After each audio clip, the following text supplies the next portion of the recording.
ગુજરાતના મુખ્યમંત્રી ભૂપેન્દ્રભાઈ પટેલ આજે સાસણ ગીરની મુલાકાતે છે, ત્યારે તેમને સિંહોના દર્શન કરી સિંહના સંવર્ધન અને સંરક્ષણ માટે જે બહુસ્તરીય કામગીરી ચાલી રહી છે તેની માહિતી મેળવી છે.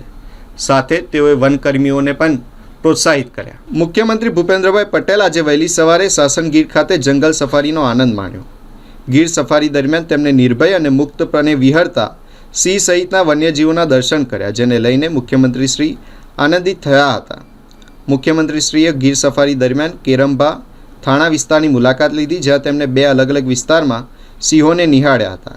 ગીર અને સમગ્ર સૌરાષ્ટ્રમાં સિંહ વસાવત વિસ્તારમાં 2025ની વસ્તી ગણતરી અનુસાર કુલ 891 સિંહો વિહરી રહ્યા છે. વડાપ્રધાન નરેન્દ્ર મોદીજીના માર્ગદર્શન હેઠળ વન્યજીવ સંરક્ષણ, ખાસ કરીને સિંહોના સંરક્ષણ માટે પ્રોજેક્ટ લાયનની અમલવારી કરવામાં આવી છે, જે સિંહોના બહુઆયામી સંરક્ષણને મજબૂત બનાવે છે.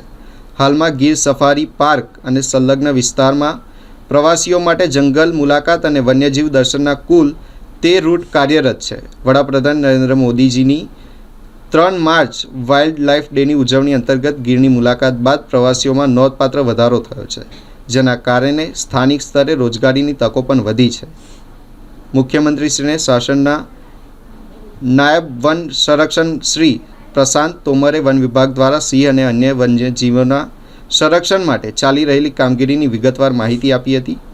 મુખ્યમંત્રીશ્રી ગીર મુલાકાત દરમિયાન વન વિભાગના વરિષ્ઠ અધિકારીઓ પણ ઉપસ્થિત રહ્યા હતા.